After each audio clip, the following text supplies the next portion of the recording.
አታነጋግሩብኝ ያነጋግረኝ እሱ ክፉዬን አይወድም የኔማ ቤላዬ የርጎ ፍርፋሪ በመሰለው ጥርስ በይልኛ ቦ እኚህ ሰው ነኪዎች የኔማ ቤላዬ ሰው እየነካኩ የነኳቸው ጊዜ ምን አለ ባልነኩ በይልኝማ። እንግዲህ ሰበር ዜና። ሰላም ጤና ይስጥልኝ ክብራን አርሜ ተመልካቾቻችን የሰዓቱ ዜናችን እንደቀጠለ ነው። ላይክ ሼር ሰብስክራይብ በማድረግ ቤተሰብ ይሁኑ ማለት ነው። እንግዲህ ዛሬ ማይክል ጃክሰን በፖስተው ቪዲዮ ላይ አንተ አስመሳይ አንተ ወሮ በላ እያሉ ብዙዎቹ የስድብ ናዳ እያወረዱበት ነው። ታዲያ ማይክል ጃክሰን ምን አደረገ? ክብር ለአባቶች እንላለን። ማይክል ጃክሰን ጀግናው አይበገሬው ምንም ያደረገው ነገር የለም።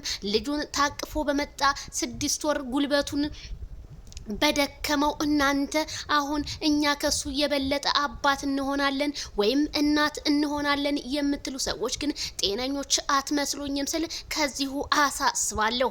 ታዲያ ዜድዬ አብርሽ ያንቺን ቻናል ያያል። ዛሬ እርግጠኛ ሆንኩኝ አቤላ ሼር አድርጎልሻል፣ አመስግኖሻል። አቤላዬ የኔ ወንድም በጣም ነው የምወድህ፣ በጣም ነው የማመሰግን ወንድም አለሜ ድምቀቴ ክንዴ ክፉዬን የማትወድ ጠያቄ አቤላ ማለት የሰው ጥግ አቤላ ማለት እውነት ምን ልበላችሁ ቃላት ነው የሚያጥረኝ። አቤላዬ እኮ የሰው ልክ እኮ ነው። ማቢ ሰድበው ማቢለው ቢጮህ ውሻ ቢጮህ እውነት አቤላዬ እንጀራ ሰጥቶ ነው የሚመልሰው። የማይክልዬ ወንድም ክፋት፣ ምቀኝነት፣ ሸረኝነት የሌለበት ጀግናው ቆፍጣናው እንዴ አቤላዬ እኮ ማለት የሰው በቃ ሰው ነው እኮ ከልቡ። ከፍ በልልኝ አባዬ ጧት ማታ የኔ ወንድም ከፍ በል ንገስልኝ፣ ከሰዎች በላይ ሆን አንተ እግር በቃ ጫማህን እንዲጠርጉ ጥላቶች አርጋቸዋለሁ። በቃ ምንም ማድረግ አይቻልም። ይታደሉታል እንጂ አይታገሉትም። ሄርሜላ ከረሚላ እንግዲህ የሰዓት ዜናችን ሄርሜላ ከረሚላ መልእክት አስተላልፋለች። ምን ተፈጠረ? ምን ሆነች? በትህትና እንጂ በልመና የሚዘልቅ ፍቅር የለም ብላለች። 4 ነጥብ። ሩታ ትሰሚ እንደሆን ስሚ፣ ምክንያቱም ለምንድን እንደምትለምኒ ስለማይገባን ነው። እንግዲህ ሄርሜላዬ የሄርሜላ ቅኔ መቼም በጣም ልክ እንደ ማይክል ጃክሰን ነውና በልመና ምንም የሚሆን ነገር የለም ፍቅር ሲሆን እንጂ አለያ ፍቅር እናቴ ጠፍቷል። ባሁን ሰዓት ፍቅር በፍጹም የለም። እኔ ፍቅር አለ ብትሉኝ እኔ ታችሁ ቅብር አድርጌዋለሁ፣ ቀብሬዋለሁ። እንዴት አትበሉኝ ግን አትጠይቁኝ። ፍቅር ማለት ምን ማለት ነው ለናንተ? ፍቅር ማለት አብሮ መኖር፣ አብሮ መብላት፣ አብሮ መጠጣት ነው? በፍጹም አይደለም። ፍቅር ማለት ለምትወዱት ሰው ትልቅ መስዋዕት መክፈል ማለት ነው።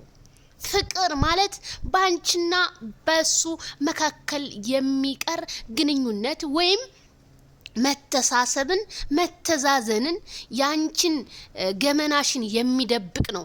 ያ ማለት ግዴታ ትዳር ብቻ አይደለም እኮ። ትዳር ብቻ ሳይሆን ግዴታ ጓደኝነትም ሲባል እንዴት ነው ጓደኛ ማለት? እስኪ ለእናንተ እንደው በእናታችሁ ኮሜንት ጻፉልኝ እስኪ። ጓደኛ ማለት ምን ማለት ነው? ጥያቄ ኮሜንት ላይ አሳው። ጓደኛ ምንድነው? ጓደኛ ማለት ጓደኛ ምንድነው? በአጠቃላይ ጓደኛ አትያዙ። የሴትም ሊሆን ይችላል የወንድም። የወንዶች ታማኞች ናቸው፣ ሴቶች ካዲ ናቸው። እውነቴን ነው የምላችሁ። ስለዚህ ጓደኛ ማለት ምን ማለት ነው? ጥያቄ ለናንተ። ስለዚህ ሄርሜላ እውነቷን ነው። ሩታ 10 ሰው ጋር እየሄደች እየለመነች አቤላ ጋር ትሄዳለች ትለምናለች፣ ሌሎቹ ጋር ትሄዳለች ትለምናለች። እነ ዩ ኢንተርቴይንመንት እነ ቢኒ ይሄ ደግሞ ፈረንጅ የሚባል ልጅ እሱም ብሎ ፈረንጅ እነሱ ጋር ከገጠመች ጀምሮ ሩታ ቀሚሷን ገልብጣ ነው የለበሰችው። የምትከበርበትን ቦታ ከናቤላዬ ጋር በነበረ ሰዓት እንዴት ነበረ ውበቱ? እንዴት ነበረ ዝናው? እንዴት ነበረ ለሰው ያላት ሪስፔክት? በጣም እኮ ሩታ እኮ ፊት እኮ ከነሱ ጋር ስትውል ከመልካም ሰው ጋር ስትይ መልካም ነገር ትማሪያለሽ። ከመልካም ሰው ጋር ደግሞ ሳትውይ ፈስን ተምረሽ ትመጫለሽ። ምክንያቱም አንድ ነውረኛ ሰው አለ የለም አይልም። ፈሱን በ24 ሰዓት ውስጥ 24 ጊዜ ነው የሚፈሳው። ነውራ ያቅማ ካልዳኔ ሙት ነው የምላችሁ። ታዲያ ከነጽጌና ከነሜሮንና ከነዳኒ ጋር ይችሊ ገጥማ ምን አይነት ትምህርት ትማረ ሩታ? ስለዚህ ሄርሚዬ ትክክለኛ መልእክት ነው። በልመና የማይሆን ነገር ነው።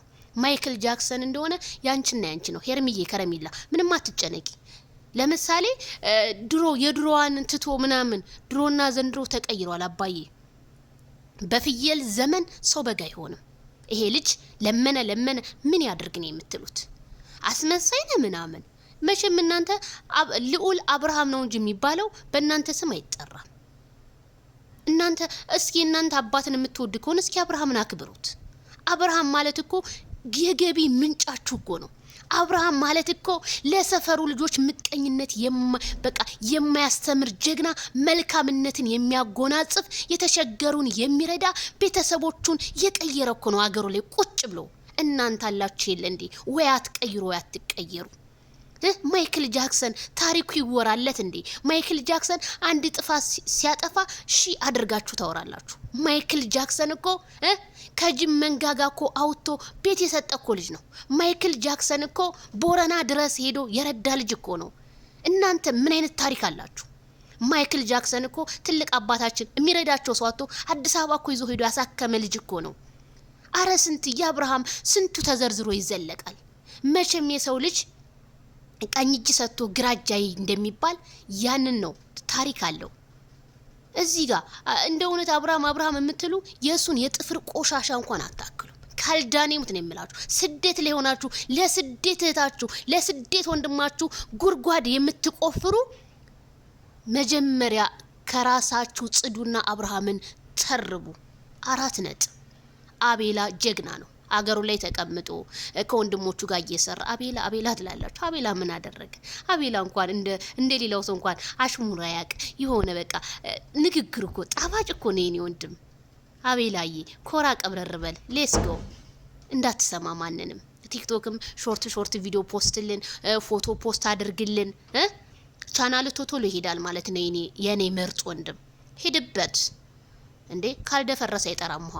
ያራዳ ልጅ ነቢኒ ምናምን ተዋቸው።